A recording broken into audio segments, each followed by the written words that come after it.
കിരാത എന്ന സിനിമയുടെ സംവിധായകൻ നിർമ്മാതാവാണ് നമ്മളുള്ളത്. So thank you. സംവിധായകൻ തന്നെ പറഞ്ഞോളൂ, കിരാത എന്താണ്? കിരാത എന്ന് പറഞ്ഞ മൂവി നമ്മുടെ നരബലിയുമായി ബന്ധപ്പെട്ട ഒരു തീം എടുത്ത് നമ്മൾ ചെയ്യുന്ന സിനിമയാണ്. ഇപ്പോൾ നടന്നുകൊണ്ടിരിക്കുന്ന ആനുകാലിക വിഷയമാണ്. അതിനെ ബേസ് ചെയ്താണ് നമ്മളൊരു റിയൽ ബേസ്ഡ് സ്റ്റോറിയായിട്ട് കിരാത വന്നത്.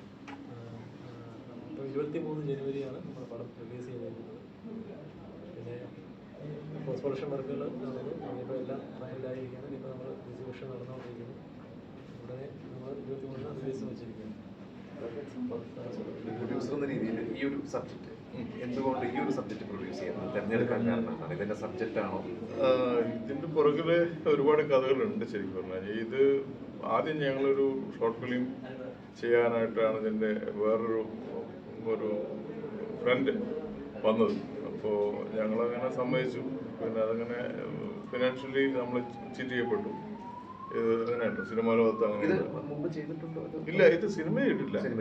അതിന്റെ കണ്ടന്റ് വെച്ചിട്ട് നമ്മൾ ഈ ഷോർട്ട് ഫിലിം ആക്കിയിട്ട് കൊണ്ടുവരുമായിരുന്നു. ഞാൻ വിദേശത്താണ്. ഞാൻ ബഹ്റിനിലാണ്. ഫാമിലി ഒക്കെ അവിടെ ബഹ്റിനിലാണ്. ജോലി സൗദിയിലുമുണ്ട്. പിന്നെ ചെറിയ സ്ഥാപനം അവിടെ ബഹ്റിനുണ്ട്. അപ്പോൾ എല്ലാം കൂടെ നോക്കി നടക്കണം. അപ്പോൾ അതിൻ്റെ ഇടയിൽ അങ്ങനെ ഒരു താല്പര്യം വന്നു. ഞാൻ പറഞ്ഞു ആദ്യം ചീറ്റിങ്ങിലൂടെയാണ് നമ്മളിതിനകത്ത് ഉൾപ്പെടുന്നത് ഈ സിനിമാ ലോകത്തേക്ക്. അതൊരു സിനിമ പ്രൊഡ്യൂസിന് ആദ്യം ഇറങ്ങി പറ്റിക്കപ്പെട്ടു. അതെ അതെ അതെ. അപ്പോൾ അതൊരു പാഠമായി എടുത്തു. പിന്നെ അതൊരു ചാലഞ്ചായി. ഏതായാലും ഇറങ്ങി നമ്മൾ അപ്പോൾ കുളിച്ച് കയറാന്ന് പറയുമല്ലോ. അതെ, അതിൽ ഒരുപാട് പണം നഷ്ടപ്പെട്ടു. കുറച്ച് പണം പോയി അതിനകത്ത്.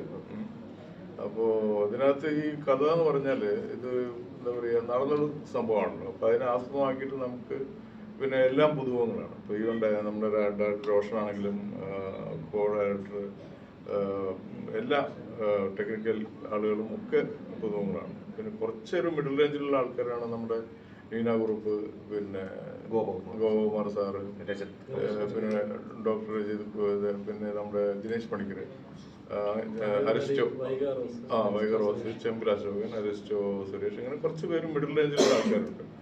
അങ്ങനെ ഒരു മിക്സായിട്ട് നമ്മൾ കൊണ്ടുവരാം. പക്ഷെ നമ്മുടെ കഥാതന്തു എന്ന് പറഞ്ഞാൽ 3 യുവാക്കളും 3 യുവതികളും അവരുടെ ഒരു സ്റ്റോറിയാണ്. അപ്പോൾ നമുക്ക് തന്നെ പിന്നെ ആരെയും ഒരു നായകനോ നായികയായിട്ട് പ്രൊജക്റ്റ് ചെയ്യാൻ പറ്റാത്തൊരു സിനിമ കൂടിയാണ്. 6 പേരെ കൊണ്ടുവരണമെന്ന് പറഞ്ഞാൽ നമ്മൾ ആദ്യത്തെ സ്റ്റെപ്പാണ് നമ്മുടെ സിനിമ ലോകത്തേക്ക്. അപ്പോൾ അത് എക്സ്പെൻസീവ് ആണ്. അതുകൊണ്ട് ഞങ്ങളിങ്ങനെ ചുരുങ്ങിയ ബഡ്ജറ്റിൽ ഇപ്പോൾ ഒരു വൻ ബഡ്ജറ്റായി മാറിയത്. എല്ലാ സിനിമയ്ക്ക് വേണ്ടുന്ന എല്ലാ കാര്യങ്ങളും അതിനകത്ത് ഉൾപ്പെടുത്തിയിട്ടുണ്ട്. ഭയങ്കര ത്രില്ലിംഗ് ആണ്, ആകാംക്ഷാഭരിതമാണ്. അതിൻ്റെ ഇംഗ്ലീഷ് ട്രാൻസ്ലേഷൻ തന്നെ in the dread of night. അതായത് രാത്രി നമുക്ക് എന്തൊരു ഭീതി ജനിക്കുന്ന ഒരു ഇതാണ് അതിൻ്റെ ഇംഗ്ലീഷ് ട്രാൻസ്ലേഷൻ്റെ മീനിങ്. പിന്നെ കിരാത, ഒരുപാട് നമ്മൾ കിരാതന്മാർ നാട്ടിലുണ്ടല്ലോ, ഹൈഡ് ആൻഡ് സീക്ക്. അവരൊന്നും വെളിയിൽ വരുന്നില്ല. അപ്പോൾ അങ്ങനെ ഒരു സബ്ജക്റ്റാണ്. സിനിമ ഞങ്ങൾ കഥ ഇപ്പോൾ പറഞ്ഞാൽ ശരിയാവില്ല. അപ്പോൾ സിനിമ കണ്ടു കഴിഞ്ഞാലേ മനസ്സിലാവുള്ളൂ. നല്ലൊരു സബ്ജക്റ്റ് ഉൾക്കൊള്ളുന്ന ഒരു സംഭവമാണ്. കാരണം യുവാക്കൾ അവർ ഒരു തമാശ രൂപത്തിലാണ് ഓരോ യാത്രകളൊക്കെ പോകുന്നത്. അപ്പോൾ അവർ ചെന്ന് വിടുന്ന പിന്നെ ആപത്തുകൾ. ഇപ്പം നമ്മൾ ചില പിള്ളേരുണ്ട്, എടാ നമുക്ക് ഇവിടേക്ക് പോവാം, ട്രിപ്പ് പോവാം. പോയിട്ട് പിന്നെ വീട്ടിലൊന്നും പറയില്ല. കാണാതാകുമ്പോഴാണ് പേരൻസ് ഇതാകുന്നത്. അപ്പോൾ അതിനൊക്കെ ഒരു നല്ലൊരു പാഠം കൂടിയാണ് ഇതിനകത്ത്. പേരൻസ് ശ്രദ്ധിക്കണം, യുവാക്കൾ യുവതികൾ ശ്രദ്ധിക്കണം. നമ്മൾക്ക് ഓരോ ജീവിതത്തിൽ ഒരു ലക്ഷ്യമുണ്ട്. അതിനകത്ത് ചെന്ന് ഇങ്ങനെയുള്ള ഇതിൽ ചെന്ന് പെടുന്നത് ഇവരൊക്കെ ആകസ്മികമായിട്ട് ഇതിനകത്ത് പെടുകയാണ്. അത് നല്ലൊരു കഥാതന്തുമാണ്. അപ്പോൾ അതുകൊണ്ടാണ് ഞങ്ങളത് സെലക്ട് ചെയ്തെടുത്തത് കഥയും തന്നെ. പിന്നെ എല്ലാം കൊണ്ടും നന്നായിട്ട് തീർന്നു പടം. ഞങ്ങൾ പോസ്റ്റ് പ്രൊഡക്ഷനൊക്കെ ഇപ്പോൾ സെൻസർ ബോർഡ് കൊടുത്തപ്പോൾ അവർ ചില സജഷൻസ് പറഞ്ഞു, ഇത് ശരിയല്ല, നിങ്ങൾ മാറ്റി കൊണ്ടുവരണം.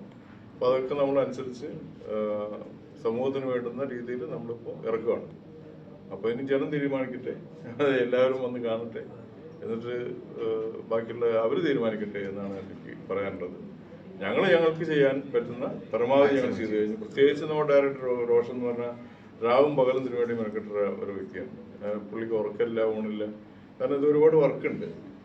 സിനിമ എന്ന് പറഞ്ഞാൽ നമ്മൾ നാടകം തട്ടിക്കൂട്ടുന്ന പോലെയല്ല.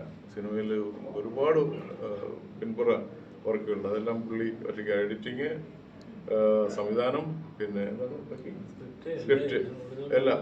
അപ്പോൾ പിന്നെ നമ്മൾ സിനിമ ഷൂട്ട് ചെയ്യുമ്പോൾ തന്നെ പുള്ളി ആ ക്യാമറയുടെ പൊസിഷൻ ഇങ്ങനെയല്ല അങ്ങനെയല്ല, അതൊക്കെ എക്സ്പീരിയൻസ്ഡ് ആൾക്കാർക്ക് ചെയ്യാൻ പറ്റും. അപ്പോൾ ഇപ്പൊ നമ്മുടെ ഗോപകുമാർ സാറ് പറഞ്ഞു പുള്ളിയുടെ ആക്ഷനും കാര്യങ്ങളൊക്കെ കണ്ടു കഴിഞ്ഞപ്പോൾ ലോഹിദാസോ അങ്ങനെ മറ്റുള്ള സംവിധായകരുടെ അതേ ക്വാളിറ്റിയാണ് പുള്ളി. അദ്ദേഹം ഒരുപാട് ഫിലിമുകളുടെ കൂടെ വർക്ക് ചെയ്തിട്ടുള്ളതാണ്. അതെ. അപ്പം അദ്ദേഹം തന്നെ ഞെട്ടിപ്പോയെന്നാ പറഞ്ഞത് ഇവരുടെയൊക്കെയും. അതുപോലെ ഈ പിന്നെ ലാസ്റ്റ് സീനിൽ പുള്ളി കൊണ്ടുവന്നത്, കാരണം ഞാനും പുള്ളിയായിട്ടുള്ള ബഹ്റിനിൽ വന്നപ്പോൾ ഞങ്ങളൊരു ഷോർട്ട് ഫിലിം ചെയ്യണ്ടായി. അപ്പോൾ അതിൻ്റെ പ്രൊമോഷനായിട്ടാണ് സാറിനെ കൊണ്ടുവന്നത് സാറിനെ. അപ്പോൾ അങ്ങനെ വന്നപ്പോൾ അവിടെ വെച്ച് പരിചയമായി. നല്ല വെച്ചാൽ ഒരു എന്താ പറയുക, മെൻ്റലി ഞങ്ങളെ അടുത്തുപോയി. പിന്നെ അദ്ദേഹത്തിനെ കൊണ്ട് ഞങ്ങൾ ഷോർട്ട് ഫിലിം ചെയ്യിച്ചു. ഒരു വിത്തിൻ 14 hours ചെയ്തത്. അപ്പോൾ അതിൽ അച്ഛൻ മാഷ് എന്നാണ് എൻ്റെ പേര്. അത് ഫുൾ ടൈം ഗോപകുമാർ സാറാണ് അതിൽ ഹീറോ. അപ്പോൾ അതിൻ്റെ കൂടെ എനിക്കൊരു അഭിനയിക്കാൻ കൂടെ ഒരു ചാൻസ് കിട്ടി. അങ്ങനെ ഞങ്ങൾ വളരെ അടുത്ത് പോയി. പിന്നെ അപ്പോൾ എനിക്ക് തോന്നി സാറിനെ ഒന്ന് ഉൾപ്പെടുത്തണമല്ലോ. സാറും വന്നു, ദിനേശ് പണിക്കർ അവിടെ ഉണ്ടായിരുന്നു. അപ്പോൾ അങ്ങനെ രണ്ടുപേരെയും ഉൾപ്പെടുത്തി.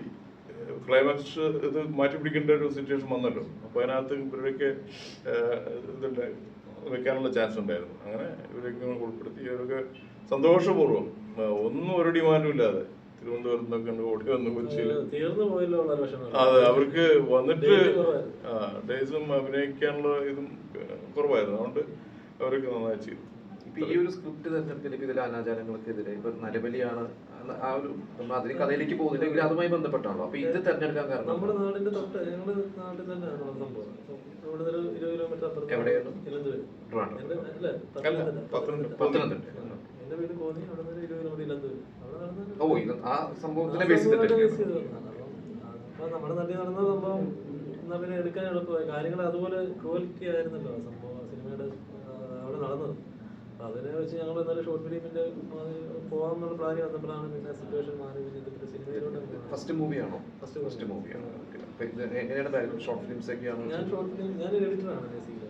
പിന്നെ ഫോട്ടോഗ്രാഫറാണ്. അപ്പൊ എനിക്ക് പണ്ട് പോലെ സിനിമ എല്ലാവരുടെ ഒരു സ്വപ്നമാണല്ലോ സിനിമ. അത് യാഥാർത്ഥ്യം ഒരു സംഭവിച്ചു പോകുന്നതാണ്.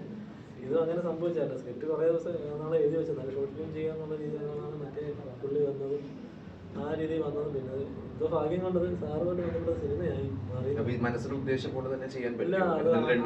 ആദ്യത്തെ സിറ്റുവേഷനിൽ എനിക്ക് ഒരാള് ഇതിനകത്ത് മിസ്യൂസ് ചെയ്തായിരുന്നു നമ്മുടെ സിറ്റുവേഷൻ. അയാൾ വഴി എനിക്കത് ഒരുപാട് നമുക്ക് വിട്ടുകൊടുക്കേണ്ടി വന്നു. സിറ്റുവേഷൻ ക്യാമറ ആയാലും ടെക്നിക്കലായാലും. പിന്നെ സാറ് വന്നത് പിന്നാണ് അത് നല്ല രീതിയിൽ തന്നെ കുറച്ച് ഡെവലപ്പ് ചെയ്ത് കൊണ്ടുവരാൻ ഭയങ്കര സംഭവം. സാറ് വന്ന് ഒരു കമ്പനി തന്നെ സ്റ്റാർട്ട് ചെയ്തിട്ടുണ്ട് സിനിമയ്ക്ക് വേണ്ടി. ഫിലിംസ് ഒറ്റപ്പാലം. അതൊക്കെ ഒരു അത്ര വലിയൊരു മനസ്സുള്ളവർക്ക് അതൊക്കെ സാധിക്കാത്തില്ല. പിന്നെ ഉള്ള മനസ്സുകൊണ്ടാണ് ഇതിന്റെ സിനിമ തിയേറ്ററിലെത്തിയത്. തിയേറ്ററിലെത്തിക്കുക എന്നാണല്ലോ ഒരു സിനിമയുടെ ലക്ഷ്യം. അല്ലെങ്കിൽ പിന്നെ നമ്മൾ യൂട്യൂബിലിടാനാണെങ്കിൽ അല്ലെങ്കിൽ മറ്റുള്ള ചെറിയ ഇതിലിടാനാണെങ്കിൽ പിന്നെ അത് സിനിമയൊന്നും പറയത്തില്ല. അപ്പോൾ 2 മണിക്കൂർ ചെയ്താലും 5 മണിക്കൂർ ചെയ്താലും ഷോർട്ട് ഫിലിമിന്റെ നിലവാരത്തിലേ ഉള്ളൂ. ഇത് തിയേറ്ററിലെത്തിച്ച് ജനങ്ങളുടെ അംഗീകാരം കിട്ടുക എന്ന് പറയുമ്പോൾ അതൊരു വലിയ സ്ട്രെയിനാണ്. അതൊരു എത്രയോ പടങ്ങൾ വെളിയിറങ്ങാതെ എത്രയോ സിനിമകൾ വെളിയിലുണ്ടാകും. ഇതിൽ അഭിനയിച്ച പലരുടെയും സിനിമകൾ, ഇപ്പോൾ ഈ വൈകാ റോസിന്റെ ഒക്കെ സിനിമകൾ ഒത്തിരി പടങ്ങൾ വെളിയിറങ്ങാനുണ്ട്. അത് ഇറക്കുക എന്ന് പറയുന്നത് ഒരു വലിയൊരു മനോധൈര്യം തന്നെ. അതിന് സാറ് ഭയങ്കരമായിട്ട് സ്ട്രെയിൻ ചെയ്തിട്ടുണ്ട്. നന്ദിപൂർവ്വം നമ്മളത് ഓർക്കുക. ജനുവരി 23-നാണ്. ഓഡിയൻസിനോട് എന്താണ് ആദ്യത്തെ പ്രൊഡക്ഷനാണ്. അതെ, ഇതില് ഈ കിരാത അല്ലെങ്കിൽ ഇന്ത് ഡെഡ് ഓഫ് നൈറ്റ് എന്ന് പറഞ്ഞ എന്തൊക്കെ നിഗൂഢതകളിൽ ഒളിഞ്ഞിരിപ്പുണ്ട്. അപ്പോൾ നമ്മളൊരു സിനിമയാക്കുമ്പോൾ അതിനകത്തൊരു പൊതുജനങ്ങൾക്കൊരു എന്താ പറയേണ്ട ഒരു ഗുണപാഠം ഉൾക്കൊള്ളിച്ചാണ് ഈ സിനിമ ചെയ്തിട്ടുള്ളത്. അപ്പോൾ അത് എന്താണ് ആ ഗുണപാഠം എന്ന് പറഞ്ഞു കഴിഞ്ഞാൽ, പേരൻസ് ശ്രദ്ധിക്കണം, പിള്ളേർ യങ്സ്റ്റേഴ്സ് ശ്രദ്ധിക്കണം, സമൂഹം ശ്രദ്ധിക്കണം. ഇങ്ങനെയൊന്നും ഉണ്ടാകാൻ പാടില്ല. അതിനെ ശക്തിയുക്തം എതിർക്കുകയാണ് ഈ പ്രമേയം. അപ്പോൾ അതിനെ ബേസ് ചെയ്തുകൊണ്ടാണ് നമ്മൾ സിനിമ ഉണ്ടാക്കിയതും. അപ്പോൾ അത് ഒരു പ്രമേയം ഇതിനകത്ത് ഉൾക്കൊള്ളുന്നു. വളരെ ഹാർഡായിട്ടുള്ള ഒരു പ്രമേയമാണ് ഇതിനകത്തുള്ളത്. അപ്പോൾ അത് മനസ്സിലാക്കണമെങ്കിൽ സിനിമ കണ്ടന്നെ തീരുമാനിക്കാൻ പറ്റൂ, അല്ലെങ്കിൽ മനസ്സിലാക്കാൻ പറ്റും. അപ്പോൾ ജനങ്ങൾ എല്ലാവരും കാണുക. സിനിമാ പ്രേമികളോട് ഒരു അഭ്യർത്ഥന. ഞങ്ങളുടെ ട്രെയിലർ ഓൾറെഡി ലോഞ്ച് ചെയ്തിട്ടുണ്ട്. എല്ലാവരും ട്രെയിലർ കാണുക. ട്രെയിലർ കാണുമ്പോൾ നമുക്ക് ആ സിനിമയെ പറ്റി ഏകദേശം ഒരു ധാരണ കിട്ടും. പിന്നെ നിങ്ങൾ തിയേറ്ററിൽ പോയി ആ പടം കാണുക. പ്രധാനപ്പെട്ട എല്ലാ തിയേറ്ററുകളിലും എല്ലാ ജില്ലയിലും ഉണ്ടാവും. ലിസ്റ്റ് വരുന്നതായിരിക്കും. ട്രെയിലർ യൂട്യൂബിലുണ്ടല്ലോ. ട്രെയിലറുണ്ട്. ദയവായിട്ട് എല്ലാവരും ട്രെയിലറോട് കാണുക. അതെങ്ങനെ കിട്ടും? കിരാത തന്നെ ടൈപ്പ് ചെയ്തത് ട്രെയിലർ. അപ്പോൾ അത് കണ്ടിട്ട് തീരുമാനിക്കട്ടെ. പിന്നെ സിനിമ എല്ലാവരും വന്ന് കാണണം. അത് ട്രെയിലർ കണ്ടു കഴിഞ്ഞാൽ തന്നെ നമുക്കൊരു ആകാംക്ഷ വരും. അത് താങ്ക് യു. Thank you.